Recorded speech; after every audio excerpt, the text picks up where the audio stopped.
laughs from around the world to make you smile. Playing games and other things in my own uniquely style. If there's one thing that's true, of all the funny things I do, oh burning sky, oh burning sky, we all love you. Singing songs and hunting ghosts, and time rewinds. With my friends the fun won't end, so like, comment, subscribe. If there's one thing that's true, of all the funny things I do, oh burning sky, we all love you.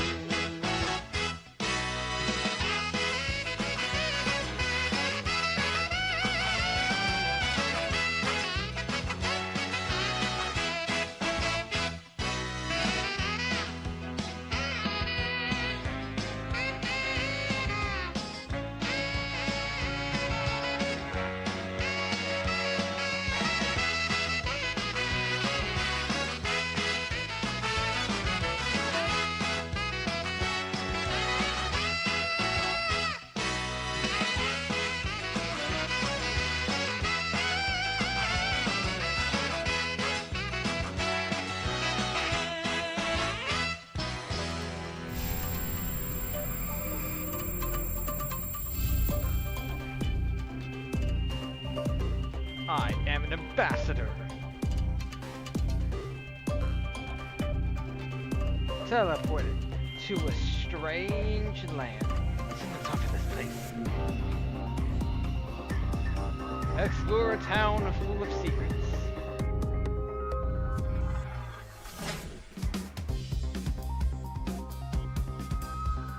Hello. And the people who keep them.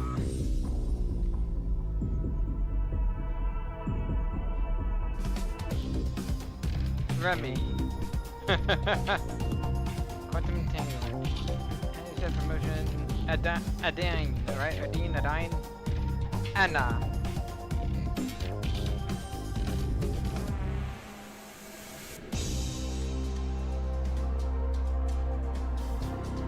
Wow, there's a lot.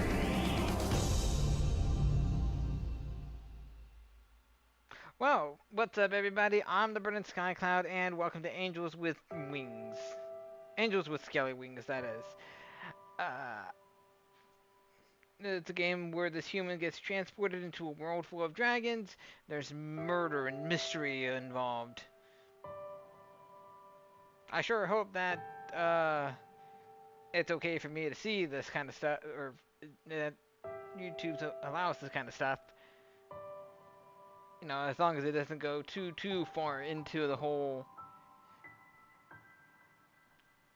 aspect of things that aren't allowed. But anywho, aside from that, what mysteries am I going to find out here? Who done what? And that's what I'm here to find out. Detecting user profile. User profile not found. What? Name. Skoy. That's my name now. Skoy. Choose a color. Show more colors. Yay, I get to be orange. Does this look right? Yes. User profile confirmed. Before we start, please review the following information. Controls. Let's click or enter to advance text and select menu options. Press space to advance text only.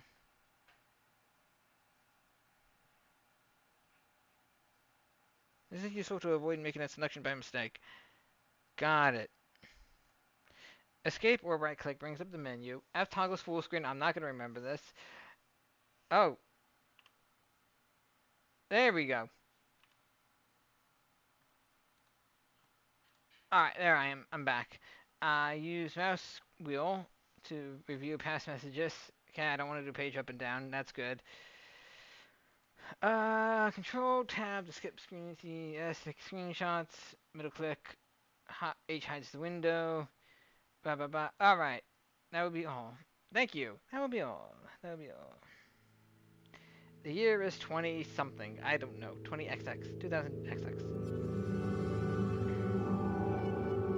Only recently has humanity discovered a portal that leads into a different world, populated with a race of intelligent, talking dragons. I was one of the few to travel to this world. And you know, growing up, dragons, well, actually, even to this day, dragons are still my favorite mythical animals. Shit.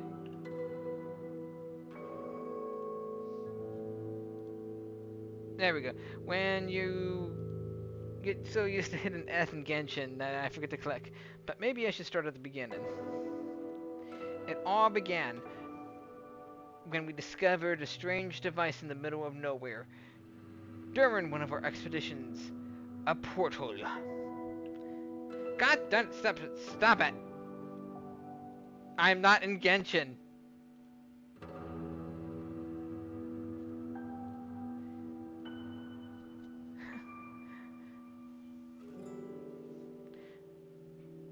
I heard about similar technology before, though that had been more on an experimental level. From what I knew, other portals had been created in the past and were under consideration for mass application. As for this one in particular, though, we did not know who had built it, nor when, or why we found it in the wilderness where we did. What was more exciting to us was the fact that it was functional. After our first tests, we found there was someone else on the other side who was in possession of a similar portal, and our attempts at communication through letters were successful. But in the end, the machine's extraordinary demand for power meant we needed to act quickly as we wouldn't be able to keep the portal open much longer. When we made this known to the other side, we received a very unexpected reply. A letter of invitation. After some deliberation, it was decided to accept their hospitality and send a person to the other side. There was an individual who took the job almost immediately. Me. Who is this guy? Reza Izquierdo. I knew him, or rather, had known him. We attended the same school back then, and even had a few classes together. We never really were very close friends, but we talked to each other occasionally and hung around with the same crowd sometimes. However, we still went our separate ways in the end, as does everyone who befriends each other in past events. It's natural, you know, people leave.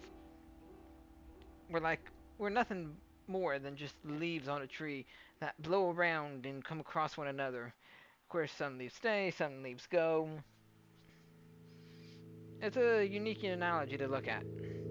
I wasn't sure what to think about the whole thing, but he had to have known what he was doing. He certainly was brave. Either that, or just very foolish. While I wasn't sure which, his courage was applauded by others. After all, he couldn't possibly have known who or what would await him at the other end of the portal, and if he did meet someone there, who knew what kinds of intentions they might have. Not that any speculation on our part would have made a difference. When the day finally came, through he went, with applause echoing across the area, equipped only with the clothes he wore, his multi-tool, a gun, and a device on his wrist that acted as a PDA. Then we waited. The crowd that was applauding him slowly dispersed when the enthusiasm died down, as there was nothing for us to do but wait and speculate. Approximately 8 hours later, we received our first message from him. While we had assumed the portal led to another in a different country, or maybe on a different continent, the reality turned out to be much more foreign. The situation he described to us was outlandish that we initially took it as a joke. A very bad joke, maybe with even worse timing and no punchline at all. It soon became clear to us, though, that we may have just made one of the most important discoveries since the dawn of mankind. Finding the portal had been remarkable in itself, but this took it to a completely different level. From what he described about the place, or more accurately, its inhabitants, we surmised it could not be part of Earth at all. We called them dragons because, according to Reza, that's what they were, or at least what they resembled most. Even though we found it hard to believe, it had been these dragons who sent us all the letters, and what Reza found on the other side of the portal was a whole civilization of them. They could talk, write books, had buildings and electricity. In many ways, their society was actually very similar to our own. So who were they? And where was this place? Could they be aliens? Our speculations led us to conclude otherwise. After all, we knew about the existence of thousands of planets, millions of light years away, that may have been theoretically habitable. Yet even then we had never found conclusive proof in regards to actual alien life forms. Some people brought up quantum mechanics and parallel universes, but in the end, all of this was just conjecture and an ultimately fruitless endeavor, since we neither had the means nor the resources to explore these possibilities in greater detail. I think there's just one more thing worth mentioning before I move on. The previous isolation had been mutual. They hadn't known about any other intelligent life form beyond their own. Their portal had only recently been discovered and was a technology previously unknown to them. And just as we had myths about dragons, they had myths about us. But the more important question is, who built the portal? Whoever built the portal must have had connections to this land of dragons. That was what we knew about them so far. And as interesting as learning those things and debating their cultural significance was, we didn't really know what we should make of it all. Reza apparently was sure of what he was doing, though, as he eventually let us know that they had agreed on a trade. We were to give them a few of our PDA devices, which contained vast amounts of knowledge, dwarfing even that of encyclopedias. In return, they would supply us with generators. Overall, they didn't seem as technologically advanced as we had been, but they did surpass us in at least in that one aspect. Their means of generating energy seemed sustainable. Not only that, but they evidently also quite efficient. We certainly would be able to put technology like that to good use, and trade in mere past knowledge of the human race for something more tangible was a good call on his part. Oh my goodness, that was where I came in.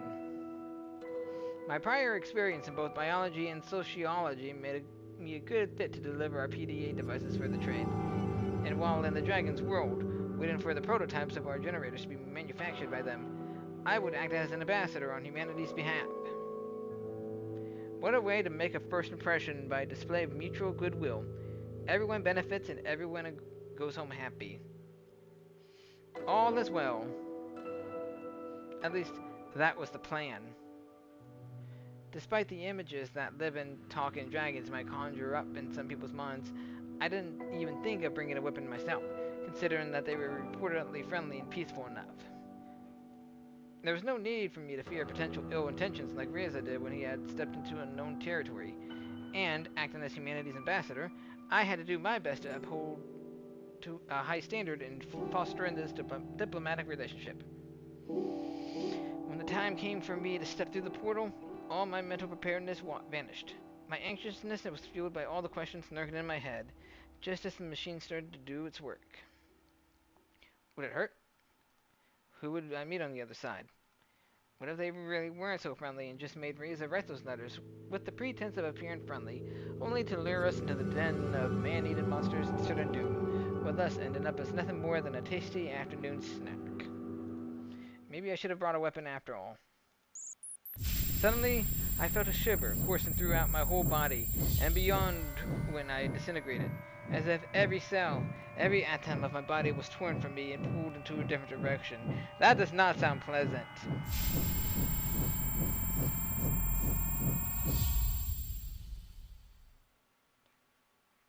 I saw darkness and light, painted patterns in the stars as I traveled, and images rapidly flashed before me of things unseen and unspoken, both horrifying and beautiful. It was an experience unlike any other, yet over in just a split second. And then it was dark. I could only see a patch of lighter color contrasting with its dark surrounding as my vision started to clear. Its edges got sharper as the patch of light slowly took shape, giving me the distinguished outline of a reptilian head and an array of horns spouting from it.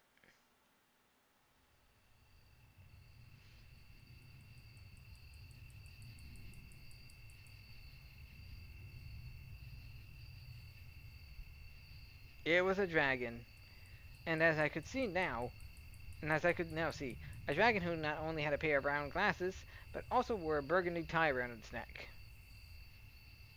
Interesting. In the name of our people, I bid you welcome. If I may introduce myself, I am Remy, your guide and ambassador, a representative of our council. The dragon spoke. It was the one thing to have heard and read about this, but something else entirely to have one standing in front of me, in flesh and blood, and tongue. It was good that all my mental preparedness had disappeared when I was teleported, because nothing could have prepared me for this. Sorry, I imagine you might still feel the effects of the teleportation. Drowsiness or weakness is not unusual, as is fainting and spontaneous emptying of your bowels, bladder, or stomach. How do you feel? Uh, Rendered speechless, I had totally forgotten that I was shouldering the burden of representing my people to them as well. So much for being professional, but at least he gave me a good excuse for my blunder. I think I'm all right. Well, I'm glad to hear that. Maybe we should go before it gets too dark. Come with me, please. So I followed the dragon, not straying too far from him as the sun had already departed for the day and the remaining light diminished by the minute. It is getting hard to see where I'm going. Sorry about that, but we had a good reason to schedule your arrival like this. We did not want you to be ambushed by a crowd, so we had to keep your exact time and date of arrival a secret. Thanks. I suppose an event like this would make me a celebrity of sorts. It would be the same if one of you came to us. That's quite an understatement. Some people here are rather superstitious. They might regard you or any of your kind as divine, I suppose.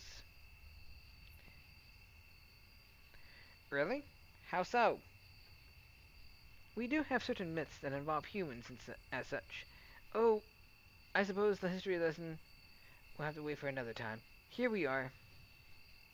Oh, and as such. Anyway, by this point, it had gotten so dark that I could barely make out the building before us. I briefly wondered whether they might have streetlights elsewhere, or if they just did not require any due to possible enhanced eyesight or night vision. I could vaguely see the dragon, his light color still visible within the blackness that engulfed the area, rear up and manipulate the door handle with one of his forepaws.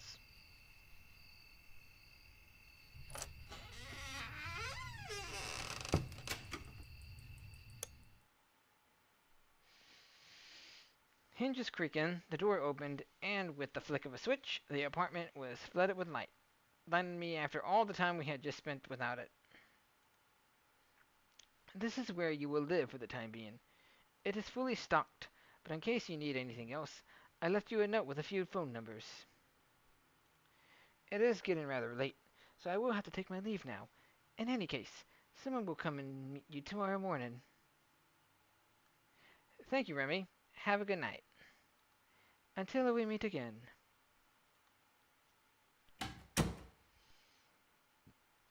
With a nod, Remy left the apartment, mindful enough to close the door behind himself. Surveying the room, I considered the events that had just transpired as my gaze met the window. I could see movement outside, and as I drew nearer, startled, I could hear footsteps in the grass, moving away quickly. Assuming it must have been the dragon I just met, I thought nothing of it as I went to bed and slowly succumbed to the sweet allure of sleep overdue. Sounds like a dragon was too curious to find out. I spent a few moments thinking about my role, my mission, and what it meant to be here now. I felt the responsibility placed on my shoulders. I was eager for the adventure to come.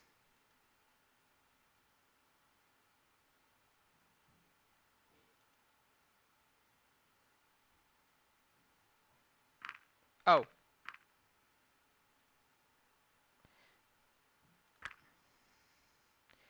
So many possibilities and prospects raced through my mind. Truth be told, the thought of being able to meet an entirely new species and civilization excited me, as I was going to be one of the first to truly experience their society with its own little quirks, differences, and similarities. I couldn't help but feel like some sort of modern Vasco da Gama or Marco Polo. Maybe I would even write a book about the whole experience after it's all over. I was sure it would become a hit, all things considered. At any rate, this was going to be fun.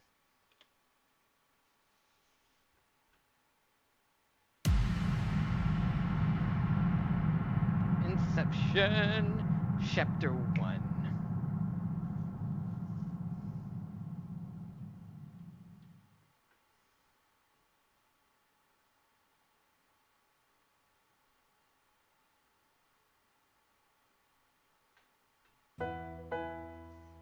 I awoke from an uneasy dreams looking at an unfamiliar ceiling.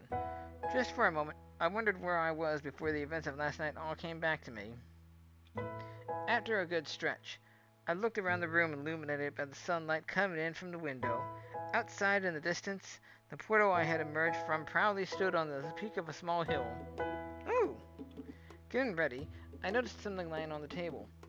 It was the note Remy had left for me in case I needed anything, along with his own home phone and work number. There were also some numbers for delivery of food and other necessities, as well as emergency and even janitorial services. He had certainly thought of everything, even though I now had to wonder what a dragon plumber might look like.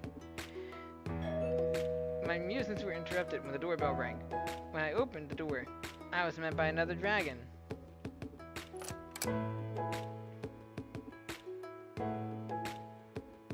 Oh, hello.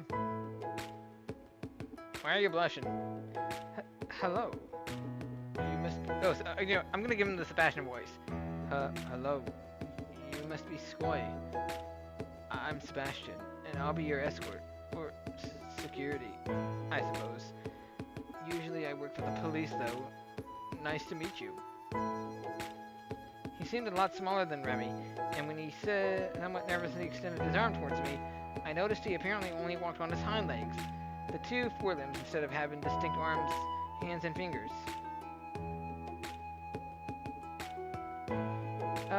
Kiss his hand. Shake his hand.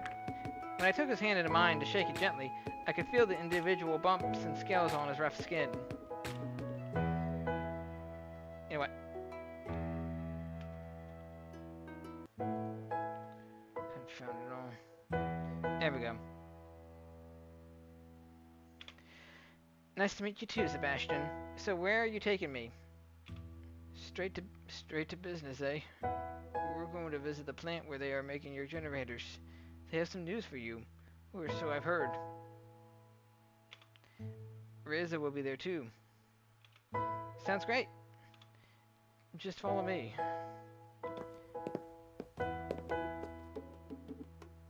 While we walked, I was under the impression we were purposefully avoiding the busier parts of the town, instead straying towards the edges and small alleys as to not garner too much attention.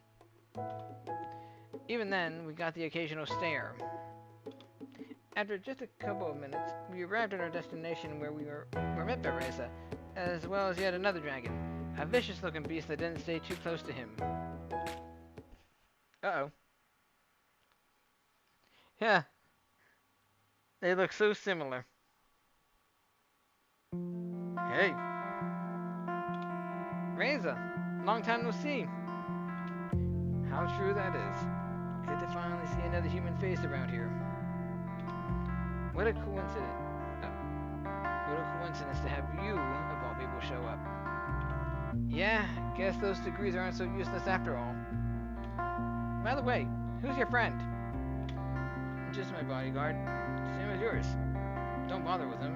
He doesn't talk much.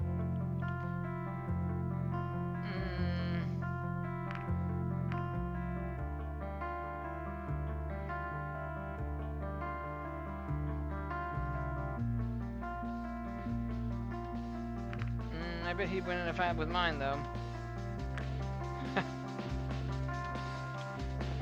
The two dragons exchanged a few words, and as I met the gaze of the larger tenebrous dragon a few paces from us, Sebastian turned towards me and spoke up again. Sky. This is Maverick. Nice to meet you. Yeah, whatever. Just don't expect me to give you any special treatment like everyone else and we will be good.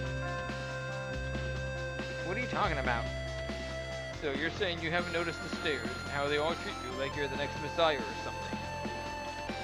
No, I just thought I'm out. We're not the ones making a big deal out of this. You are. We're just here to get what we agreed on and then we'll be gone. If anything, I'd actually prefer if you left us alone. But you're the one who insists on following me around wherever I go. A growl escaped the darker dragon's trembling lips as he bared his teeth at Reza. Alright, that's quite enough. Let's just all go inside already, shall we? After you! Ooh. The crisis was quickly averted as we entered the building, which was characterized by its many floors, high ceilings, and long, narrow hallways, as Sebastian led us to our destination. Freaking A.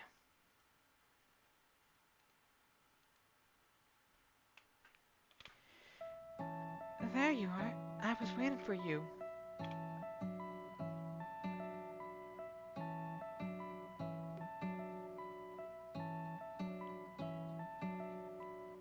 Wait a minute.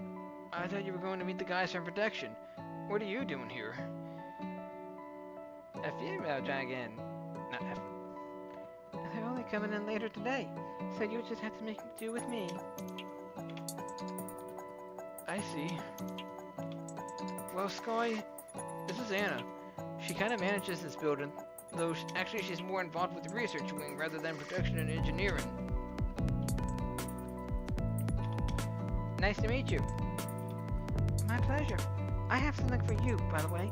It would take them a while to make all the generators we promised, but we've got one for you here. Feel free to send it home and give it a test. That's great. I'll take it. It looks a little small, if you ask me. Don't underestimate its power. Oh, and do be careful not to drop it. Sure. I'll be waiting outside when you do your thing, Sky. Oh, while you do your thing, Sky. I suppose I'll wait for you outside as well. What thing? Oh. Wait, what thing? Oh, have you brought the PDA? Of course, here you go. Alright, now give this thing a test run. Not to give this thing a test run. Let's see. The PDA lit up as her hand swiftly moved around its interface and calculated motions.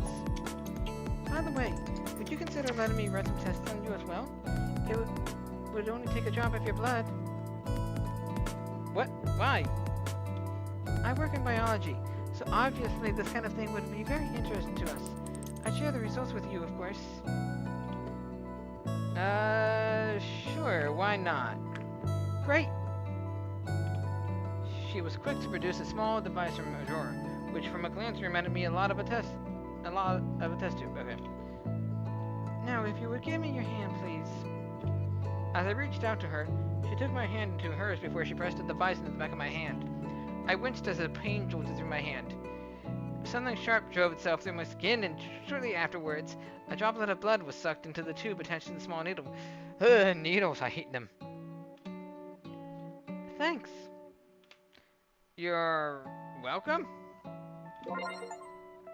Oh, I gave Anna my blood. Oh, you gave Anna your blood. Oh, shoot. And since we're both in biology, it could be interesting if you want to meet me some other time as well. Here's my number. I got distracted, and I kind of double-spaced. Wait. What was the auto? No.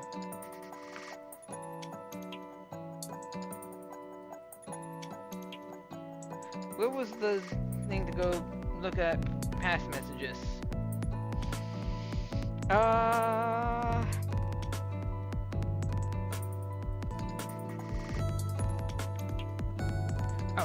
looks like your PDA is good, by the way, so we're just about done here. And since we're both in biology, it could be interesting if you want to meet me some other time. Here's my number. Alright, there we go. I figured out how to do it. Alright. See you soon. Well, that was interesting. Did she ask you for your blood too? Yeah. Did you give it to her? Yes.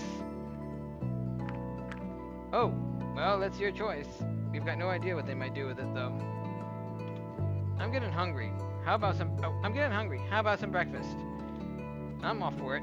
I can't stand early mornings like this. That shouldn't be a problem. There's a cafe not far from here. What do you say, Mavers? I wouldn't mind to grab a bite myself. That settles it then. Luckily for us, the cafe was mostly empty when we arrived, as it was still pretty early in the day. Reza was quick to lead me to a table for two, prompting the dragons to get one of their own at the other side of the restaurant. Ugh, finally. I can't stand that guy being on my tail all the damn time. It does seem rather strange that he needs someone following us everywhere.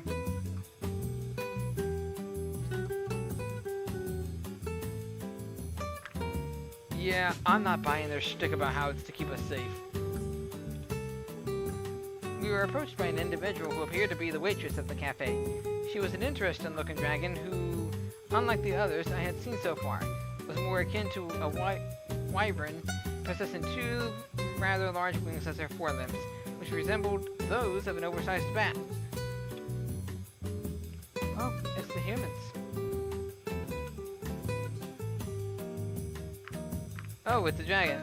You were able to correctly identify our species based on what we look like. Congratulations.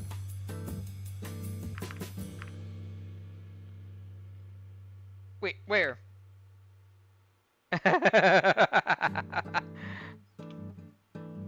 That's a good one. Well, got her to laugh. Welcome to our establishment. My name's Adine, and I'll be your waitress today. What can I bring you to? How about scrambled eggs? Some scrambled eggs with bacon. Yeah, me too. Just make it quick. Ah, I love scrambled eggs with bacon. It's the #1 breakfast. Compared to, but then of course there are pancakes, pancakes, waffles, cereal, hash browns, sausage links,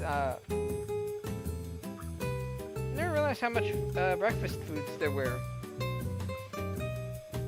Now that I think about it, eggs, bacon, sausage, hash brown, grits, pancakes, waffles, both of which you can add blueberries and chocolate chips, or even strawberries to them, butter, syrup, cereal, all kinds. So that's 8.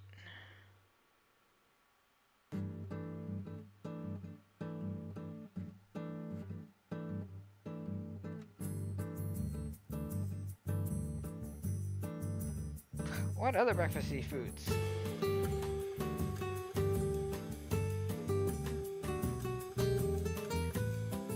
I'm not entirely sure. Toast. Toast mix 9. I wonder if there's any other kind of breakfasty foods that could be made. Why are there lesser breakfast foods than there are lunch and dinner? Like, lunch and dinner combined are basically millions upon millions. I'm getting off topic though. Sure thing. 2 scrambled eggs with bacon coming right up. As I was saying, if you look at the big picture, don't you think there's just something off about this whole place? Where is it, really? Frick. Stop it. If this is supposed to be a completely separate place from Earth, or even a different dimension, some things just don't add up. Don't you think so too? I'm not sure. I can't really say much more with you. Oh, I can't really say much more with you-know-who over there. He's probably listening to us right now. He doesn't seem so bad to me. When I let my gaze wander, I saw that Maverick was looking in my direction. Our eyes met briefly, his expression not showing any discernible emotion. While I wondered whether it had just been a coincidence or if he really was able to hear us from the distance. I do have some theories, and if I'm right, we might be in trouble. What kind of trouble? What are you talking about? Shh. Be quiet. I'll let you know more as soon as I can. But for now, let's just play along. After all, we already have one of these babies. He patted the generator's box for emphasis. God knows we need them. Oh, there she comes. The female returned, astounding me with her ability to bounce the dishes on the edges of her wings. She placed her forelimb on the table and proceeded to move the dishes from her wing to us with a gentle push of her snout. There you go. Enjoy. Thanks. You're welcome.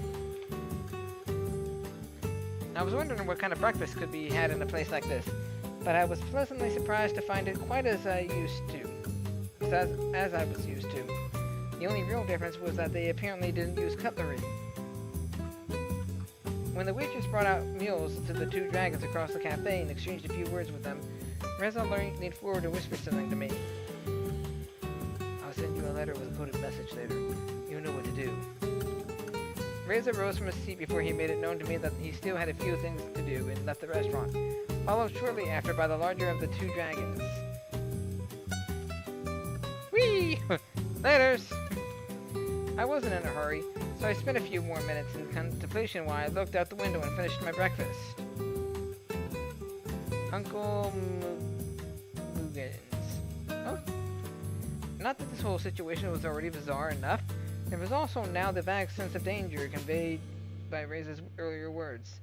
I did not even have an idea what kind of threat might be lurking out there.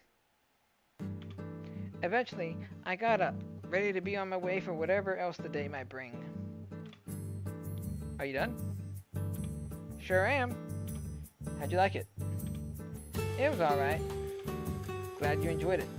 Just wait outside and I'll handle the rest here. You know, one question. Why do people like burnt eggs? I like making mine light and fluffy and not burnt. I'm really good at making scrambled eggs. Not on bragging or anything. Sure thing. I stepped outside, taking in the scenery of the strangely familiar world. In the short time I was here, I had already found the similarities between their world and our own utterly fascinating. After all, we were talking about an unmapped place with a never-before-seen form of life. As far as discoveries were concerned, even something as simple as a new unicellular organism or even bacteria would have been remarkable.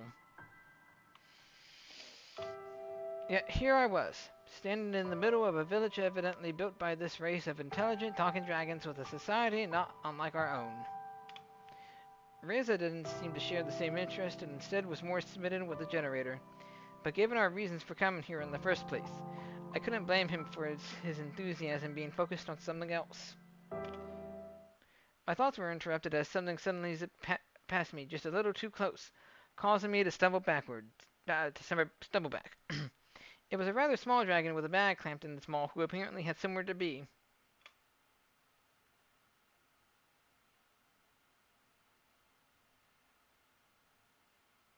I regained my footing and watched as it disappeared into the distance. Even though I had seen enough dragons to recognize their variations in size, color, and other attributes, I guessed this one must have been a juvenile of its species. Shortly afterwards, Sebastian joined me outside, having taken care of the tab. I gave her a generous tip on your behalf. I hope you don't mind. How nice of you. In any case, now that you've given us the PDA and Reza has the generator, you're free for today. So if you want to go anywhere in particular, let me know, or I can show you around town. I was tempted to be given a tour, but considering Reza's words, I wanted to be careful and not stray too far without knowing more about this world first. I think I'll stay home for today. I still have to get used to everything, you know? I'll just accompany you back then.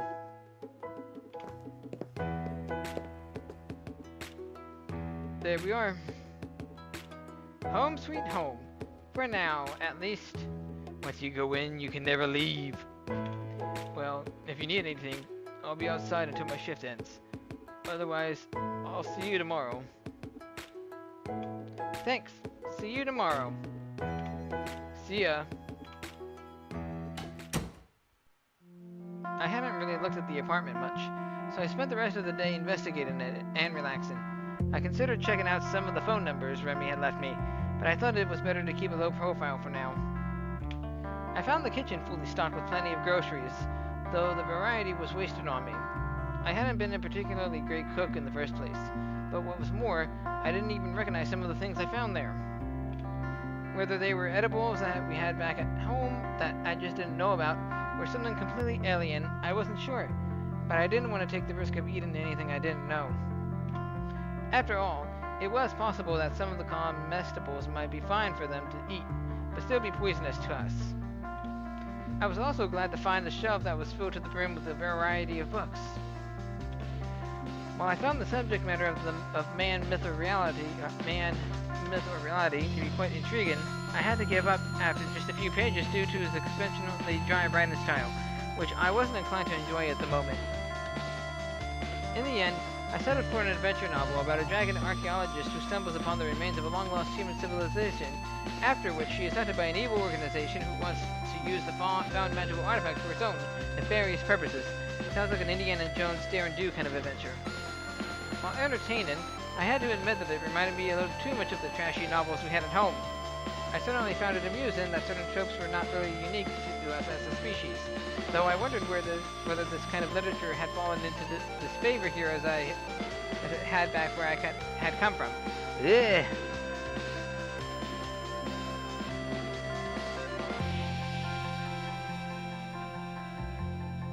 There we go. That looks just a little bit. I was reading a particularly exciting scene in which the hero Sheridan uses one of the magical artifacts shaped like a pair of human hands while holding a scepter with a globe at the top to prevent herself from being crushed and ground into a bloody pulp by an ancient human temple's moving walls, when I suddenly heard the doorbell ring. Who is it? Mail delivery.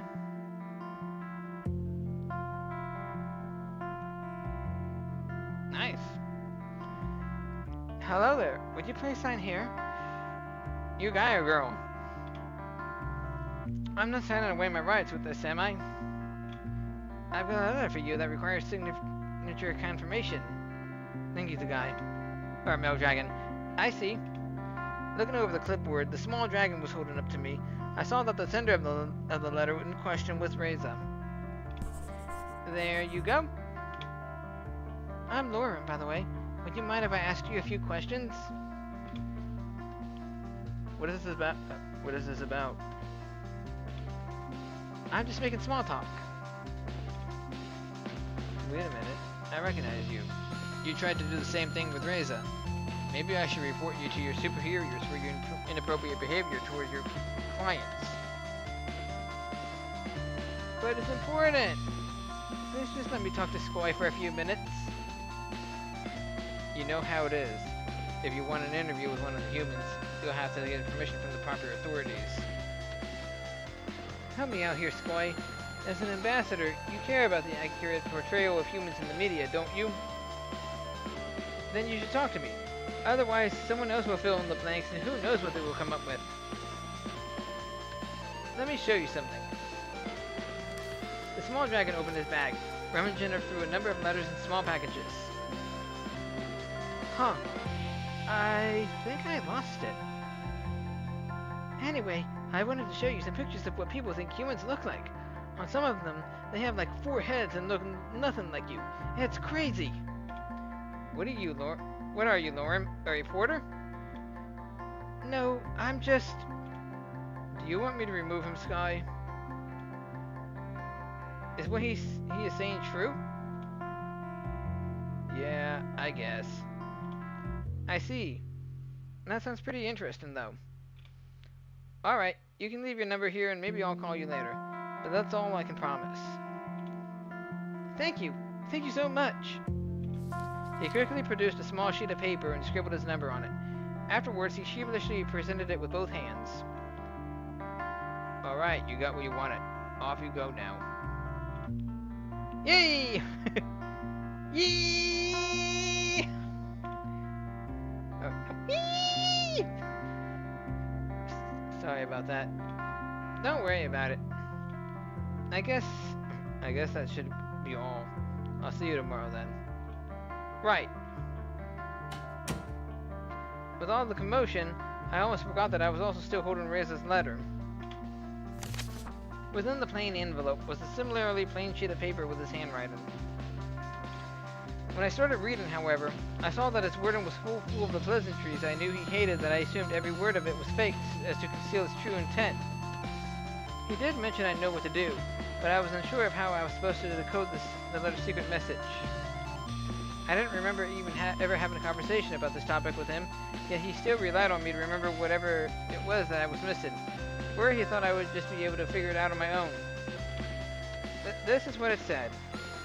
Hello, my dear friend. I hope this letter reached you swiftly and in good condition. Unfortunately, we were not able to catch up earlier, so I wanted to write you this letter. How have you been these last few years? What have you been doing? How's the family? I feel like there is so much that we should talk about, since we have not seen each other much recently. At least we have a chance to do so in this form. Quite an exciting adventure we are on right now, right? How have you liked it here so far? Met any dragon friends yet? Haha. Anyways, I will be looking forward to your reply soon. Best regards, Reza.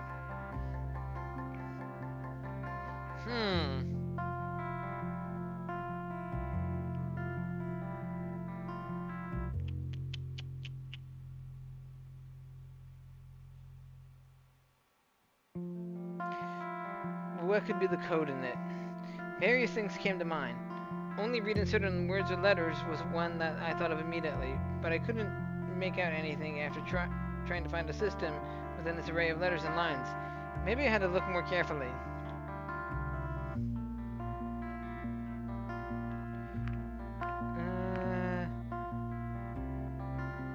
Read between the lines? Lines! Of course! Maybe I was supposed to read between them. I didn't have an implement on me with which I would have been able to read fine print, though with this handwritten letter, I doubted Reza could have done anything of the sort. Look elsewhere for hints. Or maybe he referred to the fact that we were both given an apartment. Considering the things they provided for us, maybe I had just to find the right object to decode the message. There are many everyday items here, though, and of course I still had no idea what in particular I was looking for. Look at the bookshelf. The bookshelf was stocked with quite a variety of books on different topics. Look at an individual book. Maybe it has something to do with the books. The shelf is full of them, but I suppose the hint could be hidden inside one of them.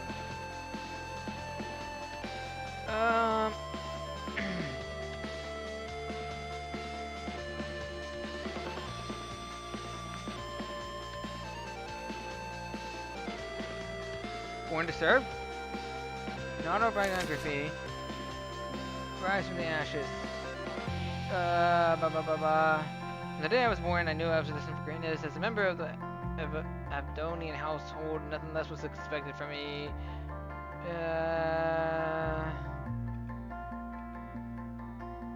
From the day I was born, you see, my father Abdon the Sixth made sure of that. My mother, however, was a worm, not literally, mind you. She was not some sort of annelid squirming beneath the earth and living in filth. No, she was just what I would describe as the lowest form of life, not concerning herself with matters of any importance. She instead sought to base her existence on superficialities. Not that it mattered much, as I grew to hate them both equally. For those who may want to critique me now for saying this, I have no doubt of my father's political achievements, yet only those who had to live with him know that these successes came at the price of his very soul. An empty shell of a dragon driven by nothing but his performance as a politician, not a father. A politician, huh? I wonder what their actual government is like. Assault of the humanoids from outer space. Alright, so I don't have to read everything. It was a dark and stormy night, when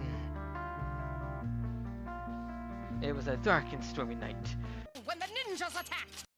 Relentlessly pouring was the rain outside, periodically interrupted by the loud echo of thunder, again and again. So quick had its roaring staccato become that it almost seemed like someone was pounding against the door. No, someone really was pounding on the door right now. The door swiftly opened, and the moment for which the house's owner had waited decades finally was here. Not on the field of battle do you meet me, human scum, but in the comforts of my own home do you seek to assassinate me. Feel my wrath. May it lead you to a slow and painful death, he screamed at the top of his lungs. Painful death! Your resistance will only temper my blade, inferior creature. Taste my blade and die from it. The reply wryly came from the human invader standing within the doorframe. Ah, come on, really? No. Really? An invasion by human aliens? Is that what they think we're like? Oh. Draconic desire. Alright, I guess I kind of overshot that. I was so young and naive back then. Barely having reached the age at which the Aldrich process of finding a mate, settling down and starting a family became expected. Yet none of my peers interested myself. They were childish and crude and uncultured.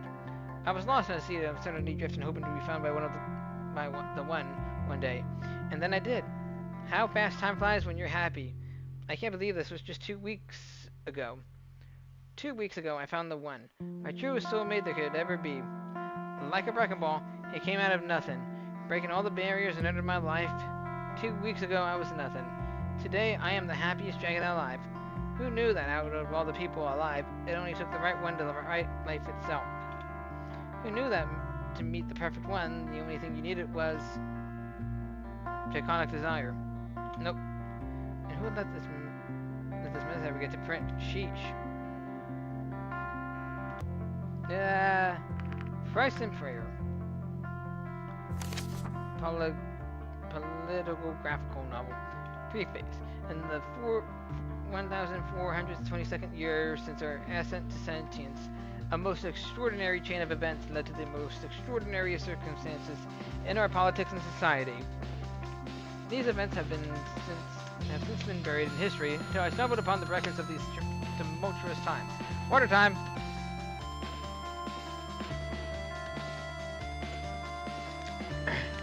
I have taken it upon myself to dramatize the events in a manner that is both accurate to history as well as entertaining to any reader who might have an interest in such stories. This is not just for my own personal gain, as I hope to make the story available to a larger audience than just a few who have permission to visit the archives. I believe the wisdom to be gained from the ensuing tale to be more relevant to us now than ever. Exoman Sphere and how to use it. As a manual meant for the general populace, this booklet intends to bring you, the valued reader, closer to the uses and joys that an Exoman Sphere might bring. I have taken utmost care to use simple language and instructions to remove the well-known barrier between individuals and knowledge of proper use of this most wondrous device. For interested parties, a chapter about the Exoman Sphere's history and ideas for advanced applications can be found later in the book. Quick Start Guide. Step 1. Place your Exoman Sphere on a flat, stable surface. Make sure that the surface is indeed stable and flat. Expert tip: use a spirit level in order to determine if a surface is absolutely horizontal in order to prevent the Exoman Spheres from rolling off the table unattendedly. Step 2. Plug your Exoman Sphere into any fitting household outlet. Warning: make sure the sphere's power switch is in the off position prior to plugging it in. Locate the power switch of the sphere. This step may introduce some difficulties as many different models of Exoman Spheres exist with varying methods of turning them on and off. When in doubt, please contact your sphere's manufacturer to help with the step if necessary. Yeah, I know how to work an Exoman sphere, whatever that is. I read a bunch of books. Oh! Go back. Well, I never... No, I got an achievement for that one. Look behind the books. Maybe Reza left me another message here at some point. He could have known that I was going to live here, so I suppose it is possible that he helped with the preparations and hid something for me to find.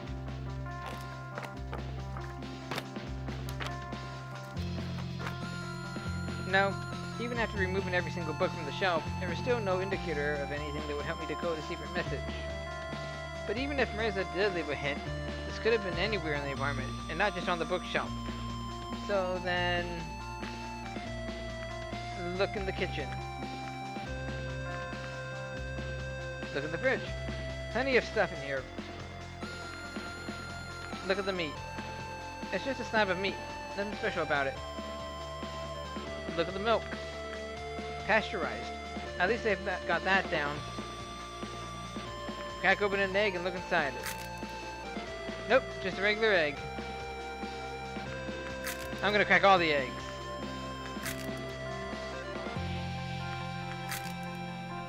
How many are there?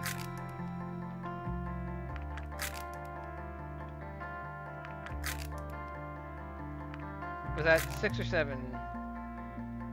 Huh, those were all of them. Guess I just wasted a perfectly good batch of eggs.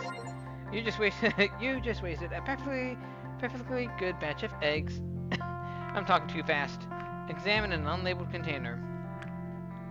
It's an unlabeled container with some sort of white liquid inside. Well, here goes nothing. It's salty. You drank a mystery liquid. Look in the pantry. Just some fruits and veggies here. What should I look at? Date. If I put it on the floor and then step on it, what would happen? I'd be going on a date. But no, there's no hint here. How about a fig? What do I know about figs? Quite a bit, actually. Figs are ripe with history and still enjoy some cultural significance, especially in religious circles. For example, they are the leaves with which Adam and Eve covered themselves up in the Bible's book of Genesis. It also happens to be the kind of tree Buddha achieved enlightenment under. Not only that, but it's also mentioned in Greek mythology. Isn't it fascinating? But wait, there's more. The influence of figs also extends towards words, phrases, and sayings we still use today. Take the word psychopath, for example, which comes from a Greek expression meaning someone who shows the fig, which was a vulgar gesture at the time, or I don't give a fig, which of course is a figure of speech. Haha. It might as well be said that the influence of figs is as far-reaching as its fruit is secular. Figuratively speaking, that is. I'm afraid nothing of this actually helps with Grace's letter, though. What about a pear? There are 2 of them. What a nice pair. Lemon. Lemons. Lemons. Lemons! Of course. Why didn't I realize it sooner? Lemon juice is about the simplest way to write a hidden message using household items. We learned about that in chemistry. In the most boring detail, of course. A message written in lemon juice on paper becomes just about invisible to the naked eye when dried, but after heating it gently, oxidization occurs, making the message visible. I was sitting next to him in class when we learned that. He made a joke about using the method to cheat on the next test, and I replied by saying he'd have to bring an iron. Had he really expected me to remember a random chemistry class that happened years ago? But then, I did remember it after all. Meet me at the portal tonight, 10 p.m., was all the message said. I wasted a good amount of time, but I still had some left before I'd have to go out to meet Reza. So I decided to make some lunch. I could have made some scrambled eggs, if I hadn't broken them all earlier. Afterwards, I resumed reading my book about the continuing adventures of Sheridan and her exploits in destroying cultural artifacts. Unsurprisingly, it came to a happy end, with the evil organization stopped in its tracks. At least for now. I thought the ending was deliberately left open for ambiguity, but when I turned the page and saw the advertisement for the next entry in his apparently long-running series of books, I realized all of this had just been a ploy to set up the inevitable sequel. Luckily, the disappointment didn't last long as I had to get going to meet Reza at the portal.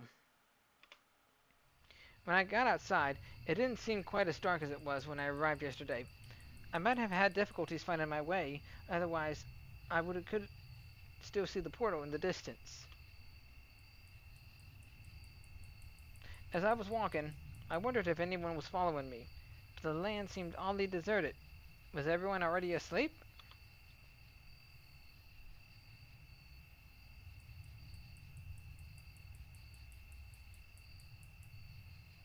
Eventually, I arrived at my destination. Reza was already standing idly by the portal, and his fidgeting making it obvious that he had just waited for me, or that he had waited just for me. I was already wondering whether you'd get it at all.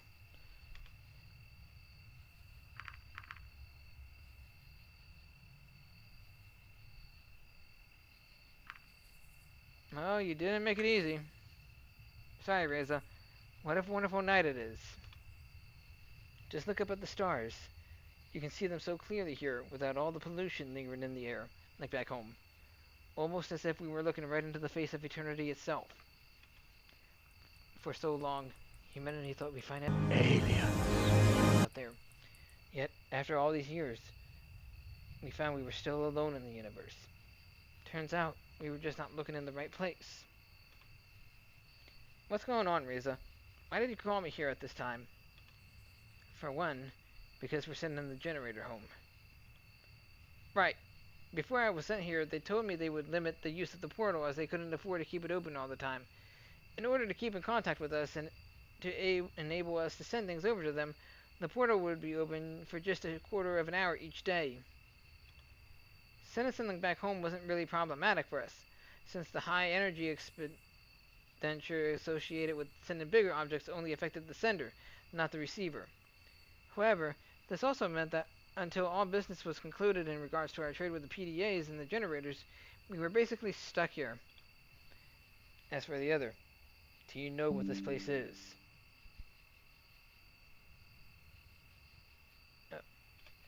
You said something about trouble. How much danger are we in, really? More than enough. I'm afraid this whole place will be gone soon. And we better not be here when it happens. Oh, jeez. What are you talking about? I hope you see it too, but then it took me a while to understand, and I had a head start on you. In any case. While he was speaking, my gaze wandered and fixed on some movement nearby. It was hard to make out anything, but I imagined it might just have been wind blown through the nearby shrubbery, except for the fact that there was no wind. Dude, you all are being watched. Reza! This might take a while to explain, but we've got the whole night. Reza, look! He turned around to face whatever I was seeing. He squinted hard before he called out. You! How dare you follow me even here? The disturbance came closer, until it became clear that it was Maverick, who had hidden nearby to listen in on our conversation. I knew you were up to no good. What were you talking about? What are you planning here? Some kind of attack? Wait a minute. There's no reason for it. Don't try to deny it. I heard you both talking about it in the cafe, and I saw the letter. You think I couldn't smell the lemon on it? Pathetic. You have to come with me to the police station now. Both of you. Come on. I think you're overreacting. Oh! Reza, what are you doing? Come on, Sky. Let's get out of here. In the dragon's side, I could see the wound where the bullet had penetrated his hide, a trickle of blood staining his dark scales and the earth beneath. Reza used the opportunity to run off in some direction. I wasn't sure which. I frantically scanned my surroundings looking for Reza, though he had already vanished into the darkness. What was I supposed to do? Run away as well? Help Maverick? I was just a diplomat, and I had no idea what was happening.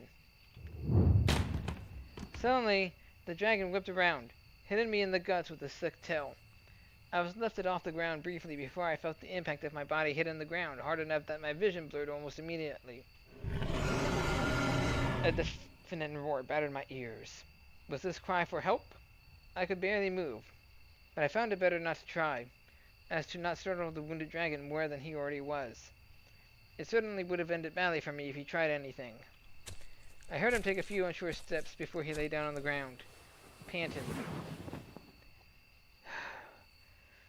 I'm still watching you, you know, and you better not move, for your own good. If I have to get up again and come after you in this condition, I can promise you I won't be nice. It took a few minutes of listening to his labored breathing before someone arrived. It was 2 dragons. The first I recognized as Sebastian. The other one I didn't know. I heard Sebastian and Maverick exchange a few words when the stocky fellow approached me. Oh dear.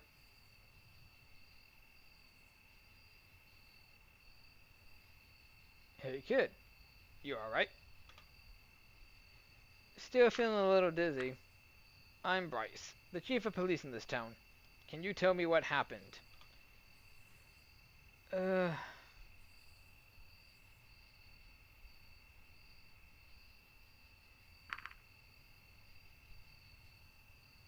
I'm not sure. Is that so? His face was stern and seemingly lost in thought as I overheard Sebastian's conversation. I mean, I don't want to throw Reza under the bus. And I don't want to make things worse with Maverick, but...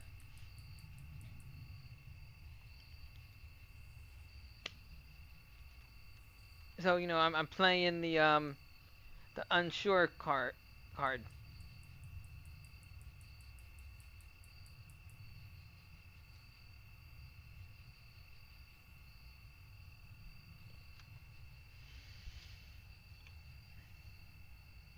Yeah, but you're the flyer on duty. We probably won't find him now. Not here in the darkness, at any rate. Well, that's just brilliant.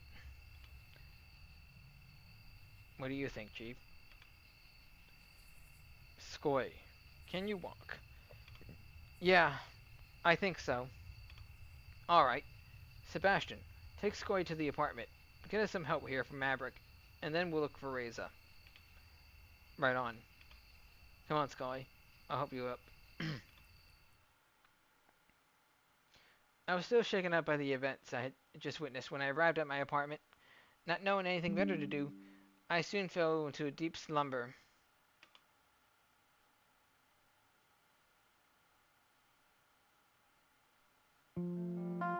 Alright, well, I think I'm going to leave this episode here for right now.